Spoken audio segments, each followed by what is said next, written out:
Halo, shalom, selamat pagi anak-anak sekalian. Senang sekali bisa kembali bertemu membahas tentang topik pembelajaran kitab pendidikan anak Kristen. Anak-anak kami sekalian, pada materi kita kali ini kita kembali melanjutkan mengenai menjadi manusia yang bertanggung jawab di dalam kehidupan. Pada topik kita kali ini kita akan mengkaitkan tentang topik membangun masyarakat. Anak-anak kami sebagai ciptaan Tuhan yang paling tinggi derajatnya atau mahkota ciptaan Allah, maka manusia ini diberi anugerah oleh Allah untuk turut mengusahakan menjaga dan melestarikan alam semesta, termasuk melestarikan, membangun, memperbaiki kehidupan masyarakat. Anak-anak kami terkait dengan membangun masyarakat, sebagai individu setiap orang mempunyai tanggung jawab untuk membangun kelompoknya, yaitu membangun keluarganya yang lebih baik, membangun masyarakat tempat tinggal yang lebih baik. Dengan demikian juga sebagai orang Kristen kita bertanggung jawab membangun komunitas kita, anak-anak. Ketika kita hidup di tengah-tengah masyarakat, maka kita harus memiliki kehidupan yang berdampak positif di dalam kehidupan kita. Dampak positif yang dimaksud adalah ketika perilaku perbuatan kita dan upaya kita untuk mengubah masyarakat sesuai dengan kehendak Allah, ya, menerapkan prinsip kasih yang terdapat dari Yesus. Sebagai orang Kristen, kita terpanggil untuk menyumbangkan peran kita bagi pembangunan keluarga, gereja, dan masyarakat kita, anak-anak. Ya, maka ini tidak terlepas dari komunitas-komunitas ini, karena manusia itu adalah manusia yang harus memiliki dampak, manusia yang harus memiliki makna positif, manusia yang harus memiliki manfaat positif dalam kehidupan ini. Sehingga melalui perilaku dan perbuatan kita, melalui upaya kita, maka semua orang ini menikmati kasih Allah. Semua orang ini menikmati berkat Allah dalam kehidupan ini. Anak-anak kami sekalian, seberapa besar peran seseorang dalam kehidupan ini? Seberapa besar peran seseorang untuk membangun masyarakat di tempat tinggalnya atau masyarakat dalam komunitasnya? Ternyata anak kami peran seseorang di dalam pembangunan keluarga, gereja, dan masyarakat sebanding dengan tingkat usia, ya. Karena semakin tinggi usia seseorang, seharusnya seseorang itu mengalami kedewasaan yang semakin sempurna. Ketika seseorang sudah memiliki kedewasaan yang sempurna, tingkat pertumbuhan yang sempurna, maka tanggung jawab dan peranannya pun diharapkan semakin besar pula di tengah-tengah masyarakat ini, ya, anak-anak. Kedewasaan dan kemampuan masing-masing, ya, ini juga berpengaruh terhadap seberapa besar peranan seseorang dalam membangun masyarakat. Ketika seseorang anak kami telah bertumbuh dan menjadi dewasa secara sempurna, maka kelak ia akan dituntut untuk menyumbangkan peranan yang lebih besar dalam membangun masyarakat.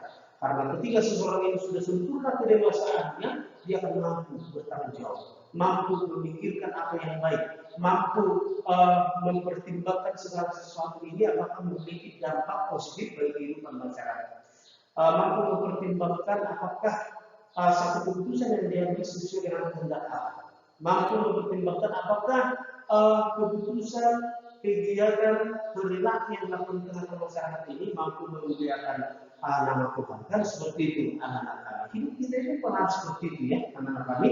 Karena apa yang dikatakan di bagian kita sebelumnya, pertambahan usia sudah seharusnya terjadi, tetapi menjadi dewasa ini merupakan satu pilihan anak-anak kami. Ya, diharapkan idealnya ketika seseorang sudah memiliki tingkat usia yang semakin tinggi, tingkat usia semakin banyak, maka tentu mereka harus memiliki kedewasaan, memiliki kemampuan yang lebih besar juga, anak-anak kami. Anak kami sekalian, dalam hal membangun masyarakat, mari kita perhatikan dulu contoh dari kehidupan ini.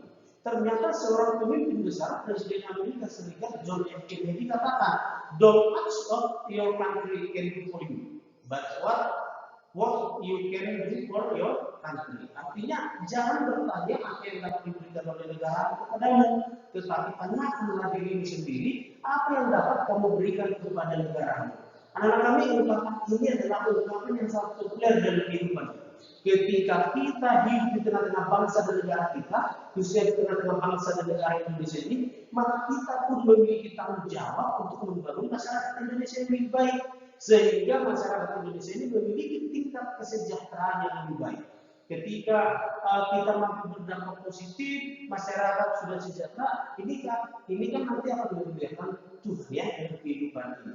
Ya, pendapat ini merupakan anjuran, ya, anjuran dari Presiden Amerika ini, John F. Kennedy, Ini anjuran yang tepat bagi semua orang, warga atau masyarakat yang sudah dewasa dan matang, sehingga mereka berusaha untuk memberikan kontribusi untuk membangun masyarakat yang lebih baik anak-anak kami. Maka jangan tanyakan, tetapi persiapkan diri untuk hal yang besar.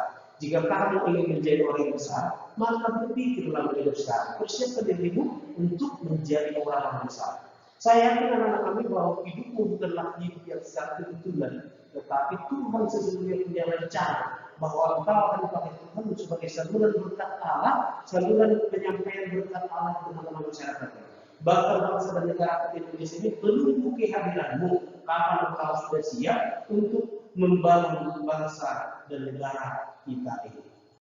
Anak-anak kami tokoh Alkitab yang berjuang membangun masyarakat. Kita tentu bisa berkaca, belajar dari pengalaman orang lain. Kita bisa berkaca dari apa yang dilakukan oleh orang lain.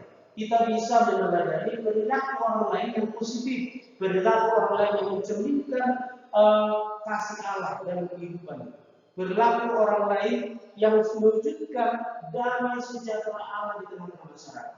Maka pada kisah Alkitab kali ini kita akan melihat satu tokoh Alkitab yang sangat terkenal dengan perjuangannya membangun masyarakat, ya, membangun bangsanya sendiri. Siapakah tokoh ini? Dialah yang bernama Nehemia, anak-anak.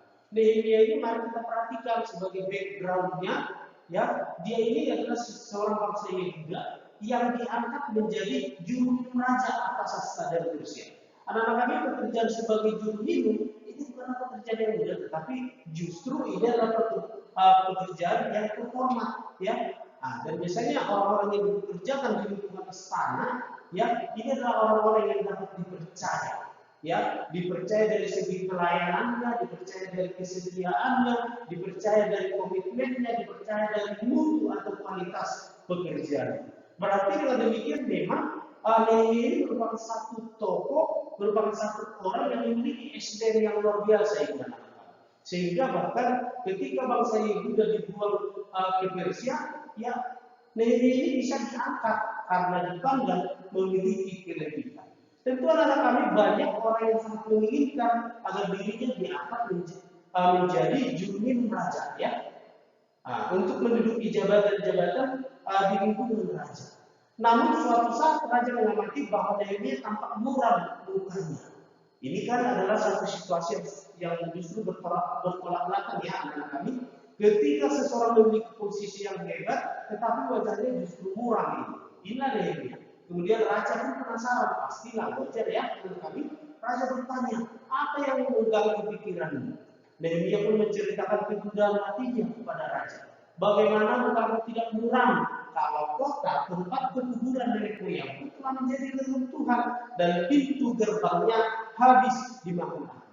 Ya, inilah yang terjadi dalam kami. Ketika bangsa Israel dijajah, akhirnya mereka terbuang, diangkat semuanya ke Persia, maka kota nenek moyang mereka ini kan dihancurkan, dibakar dengan api. Tanya, anak-anak sekalian mendengar jawaban itu, raja pun bertanya, apa yang bisa dilakukan oleh raja untuk menolongnya?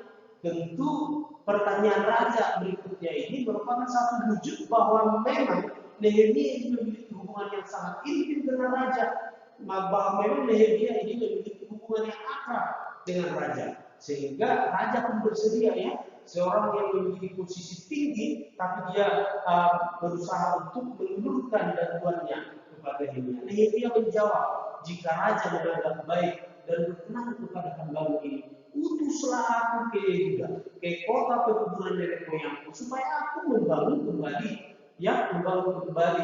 kota perkuburan nenek moyangku. Mungkin seperti itu yang dikatakan oleh Nehemia.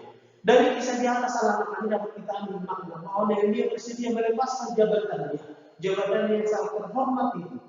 Tujuannya adalah untuk mewujudkan kembali pembangunan masyarakat Israel. Dia ingin membangun masyarakat Israel yang kembali kepada hakikat yang sebenarnya. Karena masyarakat Israel ini adalah bangsa yang terkasih sebenarnya. Mereka tidak akan bisa hidup tanpa, ya, hubungan mereka kepada Allah, tanpa seremonial, tanpa aktivitas mereka dalam peribadatan kepada Allah. Dan kota Yerusalem sesungguhnya adalah satu pusat yang utama. Dan mungkin ini dipandang oleh bangsa penjajah sehingga mereka ingin menyelamatkan, memusnahkan, ya, menghancurkan iman kebudayaan ya dari bangsa Israel. Makanya Yerusalem ini dibakar. Ya, sama seperti Nehemia ini anak kami tidak hanya semua orang Kristen menjadikan dirinya sebagai alat Tuhan untuk membangun masyarakat yang lebih baik. Maka kamu pun tunggu waktu ya, bersiapkan dirimu kamu mau dipakai Tuhan ini nanti untuk membangun bangsa dan negara kita. Ya, saya yakin anak-anak kami ini adalah generasi penerus bangsa yang memiliki SDM baik. Namun di samping SDM yang tinggi, tetapi kita juga memiliki jiwa rohani, hubungan rohani yang akrab dengan Allah. Karena Tuhan akan memberikan hikmat kepada setiap orang yang takut akan Tuhan. Sederhana saja ya, anak-anak kami, jika kamu ingin bijaksana, maka takut akan Tuhan, memiliki hubungan yang intim dan akrab dengan Tuhan. Anak-anak kami, sampai di sini materi pembelajaran kita kali ini terkait dengan membangun masyarakat. Nanti kita akan lanjut kembali dalam materi selanjutnya. Terima kasih Tuhan memberkati. Shalom, sampai jumpa kembali.